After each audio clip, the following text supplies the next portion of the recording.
वर्तमान में हमारे विद्युत कर्मचारियों के कुछ संगठन हड़ताल पे चल रहे हैं और आज एक तरह से तीसरा दिन उनका, अगर समग्र कार्यक्रम की दृष्टि से देखा जाए तो आज तीसरा दिन चल रहा है।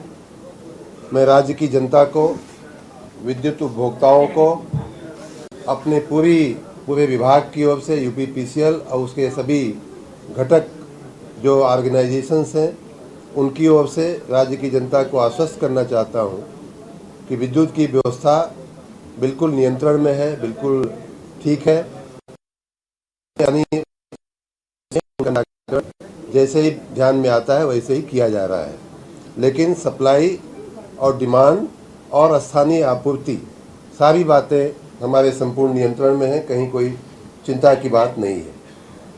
जनता से मैं ये भी निवेदन करूंगा कि ये थोड़ी समस्या की घड़ी अवश्य है, चुनौती की घड़ी अवश्य है। ऐसे समय में धीरज और संयम बनाए रखें। हम जल्दी ही इस परिस्थिति से निकल करके और बहुत अच्छे ढंग से निकल करके आएंगे। जनता से एक और निवेदन करना है, जनता से और जनप्रतिनिधियों से विशेष रूप से, कि जो कर्मचारी इस परिस्थिति में सरकार के साथ हैं, जनता की सेवा करना चाहते हैं, अपनी जो जिम्मेदारियां हैं, अपने कर्तव्य को, अपनी ड्यूटी को निभाना चाहते हैं, उनको कोई रोके नहीं, उनको कोई परेशान न करे। इसका ध्यान स्थानीय लोग, स्थानीय जनता और स्थानीय हमारे जनप्रतिनिधि भी, या एमपी हों या मंत्रीगण हों, सभी हमारे जो स्थानीय पदाधिकारी होते हैं, पंचायतों के, नगर पालिकाओं के पूर्व जो पदाधिकारी हैं, उन सब से भी मेरा निवेदन है कि उनको सहयोग करें उनका काम करने में। और अंतिम जो बात जनता से कहना चाहूँगा वो ये है कि साथ ही हमारे काम में विघ्न डालने वाले लोगों को भी पहचानें, उनसे सतर्क रहें, उन्हें इस तरह के अवसर, इस तरह का काम न करने दें। भरसक कानून अपने हाथ में लेने की आवश्यकता नहीं है, लेकिन उन्हें जहाँ तक हो सके वहाँ ऐसा कोई कृत्य करने से रोकें जिससे विद्युत आपूर्ति में बाधा पहुँचती हो। कल रात में कुछ ऐसे हमारे ध्यान में ऐसी वारदातें, ऐसी घटनाएं आई हैं कई जिलों में कि जहां कुछ विद्युत कर्मियों ने ही जा करके तार और हमारे फीडर्स को नुकसान पहुंचाया है। गन्ने का डंठा फेंक करके और पूरी लाइन बर्स्ट करने की कोशिश की गई है। मैंने उस फोटो वीडियो को हमने ट्वीट भी किया है। ऐसी घटनाएं अगर होंगी तो कहीं वो व्यक्ति हो, चाहे वो जंगल में हो, देवरिया के किसी जंगल में से लाइन पास हो रही थी, वहाँ जा कर के लाइन को बर्स्ट करने का प्रयास किया गया। लेकिन मैं इतना ज़रूर कहूँगा, जंगल में हो, आसमान में हो, पाताल में हो, हम उनको ढूंढ निकालेंगे। जो भी ऐसा कृत्य कर रहा है उसके खिलाफ कार्रवाई अवश्य की जाएगी और जितनी कड़ी से कड़ी कार्रवाई संभव होगी वो की जाएगी। मैं इसीलिए आज हमारे डीजी विजिलेंस जो आईपीएस के वरिष्ठ अधिकारी रहे हैं, उनको भी मैंने आज इसीलिए आमंत्रित किया है कि ऐसी घटनाएं जहाँ जहाँ हो रही हैं, वो स्थानीय पुलिस तो काम कर ही रही है, लेकिन यहाँ से भी उस पूरी बात का वो कोऑर्डिनेशन करें कि ऐसी घटनाएं जहाँ हो रही हैं, ऐसे तत्वों के विरुद्ध एक्शन लिया जा सके। हमने संघर्ष समिति से बार बार बातचीत किया, बार बार चर्चा किया और आज भी मैं अपनी पुरानी बात को दोहराना चाहूँगा कि बातचीत का रास्ता हमेशा खुला रखना ही लोकतंत्र का सबसे बड़ा तरीका होता है। बातचीत के रास्ते खुले हैं, लेकिन हम किसी को कानून हाथ में लेने नहीं देंगे, न ही हम किसी को राष्ट्रीय संपत्ति का नुकसान पहुंचाने देंगे। कल रात की एक और दुखद घटना ये है कि एक एसएलडीसी नाम का हमारा जो फैसिलिटी है, जो पूरे स्टेट का लोड जो है कंट्रोल करती है, वो एक तरह से राष्ट्रीय ग्रिड से जुड़ी हुई वो एक संस्था है। वहाँ भी कुछ लोग, हमारे एमडी वहाँ लगभग 11 बजे रात तक स्वयं थे। जैसे ही वो निकले वहाँ काम मुझे पता चला कि ठप कर दिया गया। ये पूरा कार्य में बाधा डालने का कार्य है। इसी प्रकार जहाँ जहाँ भी हमारी संपत्तियों पे नुकसान पहुँचाया जाएगा, हमारे कार्यों में दखल पहुँचाया जाएगा, हमें एक्शन लेने के लिए मजबूर होना पड़ेगा। एक अच्छी बात और ध्यान में आई है कि कल हमने कुछ संगठनों का नाम लिया था कि वो हमारे साथ हैं, वो जनता की सेवा में उपलब्ध हैं। आज सुबह कई और संगठनों ने थोड़ी हमारे ऊपर नाराज़गी व्यक्त की कि साहब आपने हमारा नाम नहीं लिया। हम भी आपके साथ हैं, हम भी जनता की सेवा में लगे हुए हैं। ये संभव है कि बहुत से ऐसे संगठन होंगे जिनका नाम लेना शायद आज भी रह जाए, लेकिन मैं फिर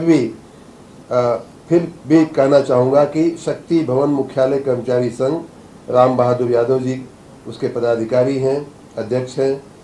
Uttar Pradesh power officers association Shri केवी राम जी उसके अध्यक्ष हैं, आरपी केन जी उसके महासचिव हैं। विद्युत तकनीकी कर्मचारी एकता संघ अनिल राठौड़ जी, बिमासु कुमार सिंह जी महामंत्री और अध्यक्ष हैं। विद्युत मजदूर पंचायत, इनका नाम हमने कल भी लिया था, श्री गिरीश कुमार पांडे जी, पीएन तिवारी जी, बीसी उपाध्याय जी। विद्युत मजदूर संगठन एवं विद्युत संविदा मजदूर संगठन जिसके अध्यक्ष श्री आरएस राय जी हैं और पुनीत राय जी भी उसके सक्रिय पदाधिकारी हैं।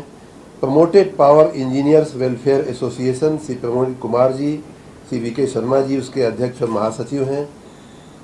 उत्तर प्रदेश अनुसूचित जनजाति बिजली कर्मचारी अधिकारी महासंघ श्री राम नरेश गौतम जी उसके प्रधान महासचिव हैं। उत्तर प्रदेश राज्य विद्युत परिषद लेखा कर्मचारी संघ श्री आर.के. सिंह जी उसके अध्यक्ष हैं। और 9वां है विद्युत कर्मचारी मोर्चा संगठन श्री बब्बू अवस्थी जी उसके पदाधिकारी हैं, वरिष्ठ।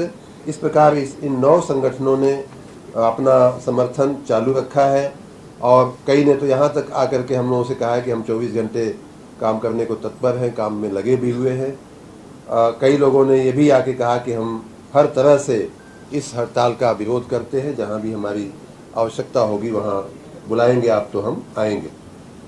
उसी प्रकार कई ऐसी राष्ट्रीय और प्राइवेट संस्थाओं का मैं धन्यवाद करना चाहूँगा इस मौके पे कि उन्होंने अपना मानव बल हमें उपलब्ध कराया है इस हड़ताल से निपटने के लिए।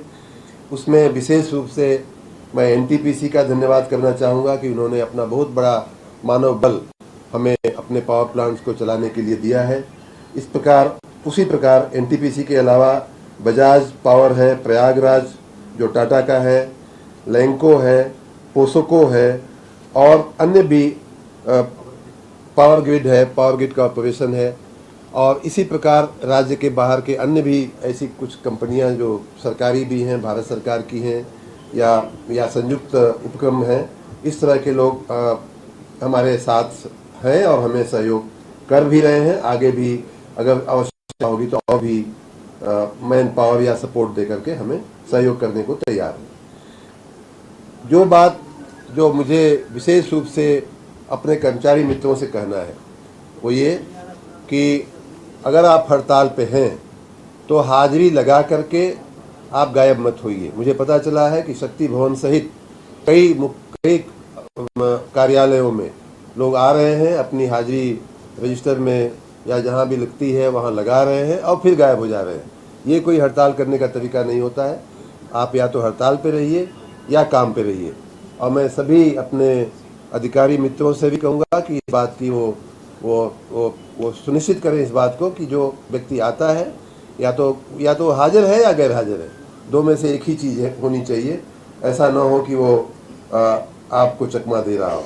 उसी प्रकार हमने ये भी स्पष्ट किया है कि कल भी मैंने ये बात कही थी कि जो आउटसोर्सिंग के जो कर्मचारी संविदा के हों या अन्य किसी प्रकार से आउटसोर्सिंग एजेंसी के मार्फत अगर लिए गए हैं तो उनकी जो नियुक्ति का एक ही कारण होता है कि हम आपातकालीन ये व्यवस्थाएं करते हैं, उनकी हाजिरी आवश्यक होती है, तभी हम उनको पगार देते हैं।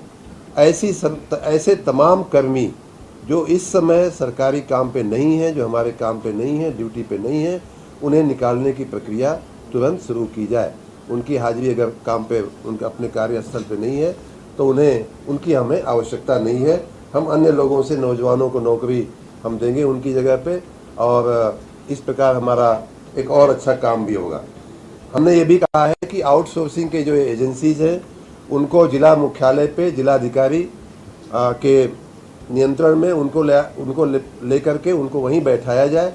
जैसे ही जितने लोगों की पगार खजाने में से जा रही है उतने लोग ड्यूटी पे सुनिश्चित होने चाहिए, नहीं तो उनको पहली बात तो पगार नहीं मिलेगी, दूसरी बात कि उन्हें नौकरी से निकालने की भी व्यवस्था होनी चाहिए।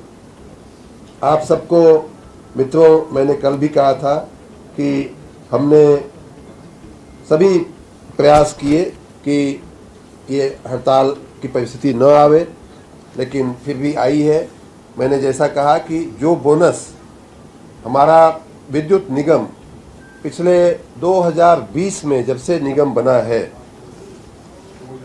2000 से, सन 2000 से लगभग 23 साल हो गया इसमें इसका कॉर्पोरेटाइजेशन होने को, तब से लेके अब तक लगभग 93,000 करोड़ रुपए के घाटे में चल रहा है। एक्यूमुलेटेड लॉस, जो संचित हानि जिसको बोलते हैं, हमारे ऊपर तभी से लेकर अब तक 82,000 करोड़ रुपए का बैंक लोन है। 2018-19 से इन कर्मचारियों को बोनस नहीं दिया गया था, लगभग 5 साल से बोनस नहीं दिया गया था। उस बोनस को हमने इस साल दिया है और इस बात को पॉजिटिव ढंग से सोचे बिना, आर्थिक स्थिति अच्छी करने में सहयोग किए बिना, अगर कोई चाहता है कि एक ही साथ 5 साल का, पिछले 5 साल का बोनस हमको एक साथ दे दिया जाए, तो ये वित्तीय प्रबंधन के हिसाब से मुश्किल है, हो नहीं पा रहा है। हमने कहा कि थोड़ा समय दीजिए, इसमें जब आप पैसा जुटाने में मदद करिए, मार्च का महीना है, राजस्व जुटाने में मदद करिए, राजस्व आएगा, पैसा आएगा तो हम कर्मचारियों के हित के लिए कुछ भी करने को तैयार हैं। लेकिन फिर भी वो लोग इस बात को नहीं समझे। उसी प्रकार से मैंने कल भी कहा था कि 2020 के जो समझौते हुए हैं उनमें भी कई मुद्दों का अमल नहीं हुआ है। हमारे स्वयं के समझौते में भी ये बात लिखी हुई है और अभी जो चीज़ 3 साल से नहीं हुई है उसको, और उसके सापेक्ष हमारा अभी 3 महीने हुआ है, आपको इतनी जल्दी हो गई हड़ताल करने की। तो ये हड़ताल मुझे लगता है कि कर्मचारी संगठनों के हित में या कर्मचारियों के हित में नहीं है, बल्कि अन्य कुछ परिबलों से प्रेरित ये हड़ताल है। हमने कुछ जो भी प्रयास हो सकता था वो हमने किया, लेकिन फिर भी बात नहीं बनी। ये आप सबके समक्ष सारा दृष्टांत है।